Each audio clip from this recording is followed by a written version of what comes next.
ici à Lagny-sur-Marne pour le salon bien-être organisé par l'association 77 Terre d'éveil. Et donc c'est la première fois que ce salon se tient avec de nombreux stands à la fois sophrologie, réflexologie, magnétisme, il y a aussi des artisans, donc c'est un panel très complet autour de la médecine douce et du bien-être. J'ai participé à pas mal de salons et chaque fois je disais à Lagny-sur-Marne il n'y a pas grand chose. J'adore cette ville, c'est ma ville, donc je voudrais toujours faire un salon à Lagny. J'étais vraiment très coachée par mes amis, Claudette qui est là, Cécile Magui de Marne-et-Gondoire qui m'a beaucoup motivée aussi. La mairie, on a commencé à parler, à discuter et en fait on a créé l'association 77 Terre d'éveil. Et de là on a présenté à la mairie et la mairie m'a dit lance-toi, on te suit. Et de là la mairie nous a fait tous les soutiens des salles, chaises, etc. Et à moi d'inviter les personnes. Et on est arrivé quand même à 37 exposants et dans une énergie vraiment super. Je remercie énormément les exposantes parce que grâce à eux, nous sommes là. Et la première édition, nous sommes là à 350 personnes déjà des visiteurs et la bonne énergie reste. Oui. Et c'est pas fini parce que ça ferme à 18h. Donc on a bon espoir éventuellement d'arriver aux 500, ça serait magnifique. On est dans une société hyper tumultueuse et disons que plus on avance dans cette société, plus on a besoin d'avoir des réconforts autour de nous qui passent par des activités de relaxation et on a ici énormément d'ateliers qui représentent tout ça et qui nous permettent un petit peu d'évacuer le stress et d'être dans des conditions pour mieux appréhender sa vie, sa famille, la vie en société, etc. Voilà. Je suis venue au Shiatsu au travers de la pratique de l'aïkido. Il y a un peu plus d'une dizaine d'années, j'ai décidé que j'avais envie de reprendre une pratique sportive et je voulais une pratique sportive qui ne soit pas qu'une pratique sportive, je voulais une pratique sportive qui ait un peu de fond. Et donc je me suis inscrite à l'aïkido et donc j'ai commencé à suivre des cours d'aïkido à Chessy. Et au travers de l'aïkido, en fait, j'ai commencé à m'intéresser beaucoup aux notions d'énergie, aux notions de rapport à l'autre, aux notions d'harmonie entre le corps et l'esprit. Et donc en creusant, j'ai commencé à m'intéresser à la médecine chinoise traditionnelle et je suis tombée finalement sur le shiatsu. Pourquoi? Parce que le shiatsu et l'aïkido ont des histoires qui sont très liées. Le shiatsu est arrivé en France au travers des maîtres d'aïkido. Souvent les aïkidokas connaissaient le shiatsu parce que ça permettait aussi de se remettre bien après des séances, etc.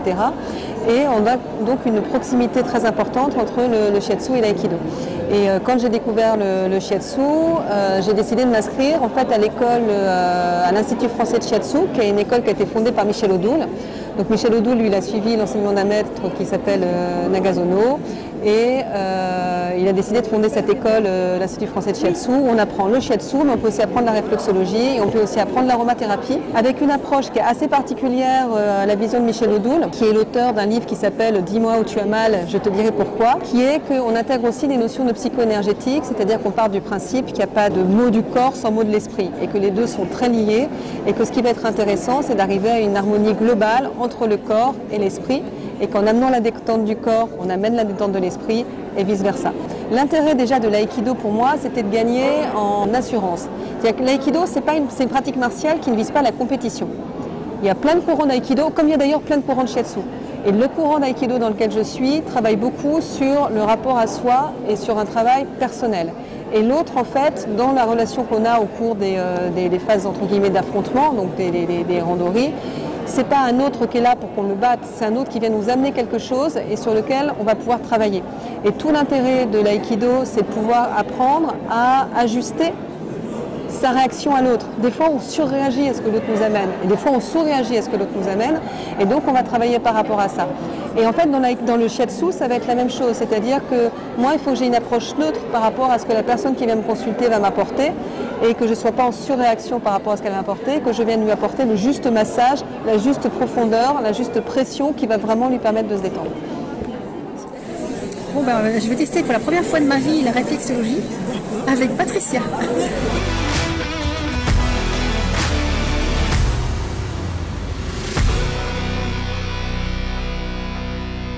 Dans la pratique du Reiki, les gens viennent me voir, me consultent pour avoir du bien-être, pour être apaisés, pour soulager des problèmes, que ce soit physiques ou émotionnels. Alors il y en a, c'est par curiosité déjà, parce qu'ils ne connaissent pas le Reiki et ils veulent savoir ce que c'est, à quoi ça sert. Et puis il y en a d'autres, c'est parce qu'ils ont soit des pathologies particulières et ils ont besoin de soulager effectivement, que ce soit des problèmes de dos, des douleurs, voilà, des insomnies. Voilà, c'est divers et varié en fait. J'ai eu une période de vie un peu compliquée dans ma vie, un changement de vie radical. Je me suis ouverte à la spiritualité. J'ai été amenée à consulter une énergéticienne qui est également maître Reiki et qui du coup m'a parlé du Reiki parce que j'avais pas mal de soucis de santé également. Et donc j'ai eu l'opportunité d'être initiée au Reiki et de découvrir cette merveilleuse technique ancestrale japonaise, vraiment. Ça a changé ma vie, ça a changé mon état d'esprit, ça a changé plein de choses. Ça m'a apporté que du bien. Alors j'ai découvert beaucoup de domaines, comme la kinésiologie, la sonothérapie aussi. Je connaissais de loin, mais voilà, j'ai eu plus de détails et j'ai trouvé ça très intéressant. Après, il y a beaucoup de domaines très intéressants dans tous les cas. Moi qui adore la lithothérapie, il y a un stand de pierre. Voilà, j'ai commencé par celui-là et j'ai adoré. Mais je connaissais déjà un petit peu. Voilà. J'ai vu que c'était le premier salon à Lagny-sur-Marne de bien-être et je trouve ça très sympa. J'avais été il y a quelques mois à celui de Montévrain et je trouve que c'est très sympa que ça se perpétue. Voilà. Ça fait découvrir aux gens voilà, ce qui peut se faire et je trouve ça très bien. Je remarque aussi que ça plaît de plus en plus, que beaucoup de gens qui vivent des situations difficiles au travail notamment choisissent cette voie de bien-être. J'étais collectionneur enfant, puis après, au fur et à mesure du temps, j'ai réussi à faire mon métier. Ok. Alors j'ai des questionnements. Alors comment est-ce que déjà vous sentez ce qu'il y a vous-même, vous avez une sensibilité sur les énergies avec les énergies, oui. Ah ouais. Personnellement, je porte de la labradorite, c'est une pierre que je porte tout le temps. Ah ouais. Je l'ai embrassée, je l'ai en pendentif. Moi, mes pendentifs sont sur la peau, sont à l'intérieur, donc les gens ne les voient pas. Et mais ça aussi, ce sont mes pierres que je porte tout le temps. Il faut avoir un contact avec la pierre, il faut que les gens aient un contact. Moi, je ne fais pas de vente internet, je n'aime pas les ventes internet parce que pour moi, les gens doivent être en contact avec les minéraux. S'il n'y a pas ce contact, une image sur un écran, pour moi, c'est pas terrible. Vraiment, les gens sont en contact. Oui, bien sûr. Alors, si vous voulez savoir. Du coup, c'est quoi comme pierre? Alors, aigle marine. C'est bien. C'est de l'aigle marine et c'est très bon pour la thyroïde. Ah. Le chakra de la gorge, en fait. D'accord. Et on dit que la thyroïde, c'est l'organe de l'expression. Voilà, c'est ça. Ah d'accord, donc là c'est l'arbre de vie, hein, c'est ça? C'est l'arbre de vie, oui. Ah c'est joli, magnifique. Ben, merci beaucoup, ben, je vais le prendre. Voilà.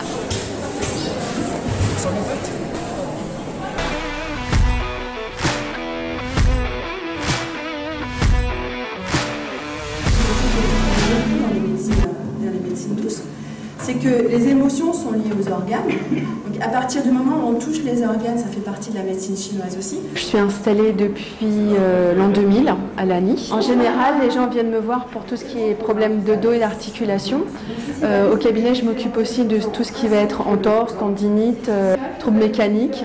Ces troubles sont en augmentation aujourd'hui. Les TMS, par exemple, les troubles musculo-squelettiques, est un des premiers diagnostics posés au jour d'aujourd'hui de par la sédentarité des gens au travail et aussi au télétravail. Alors en règle générale, le principe de l'Akiro étant de redonner une bonne mobilité articulaire, les résultats se font se ressentir très vite. C'est-à-dire en général, à la deuxième visite déjà, il y a quasiment 80% des problèmes qui sont éliminés.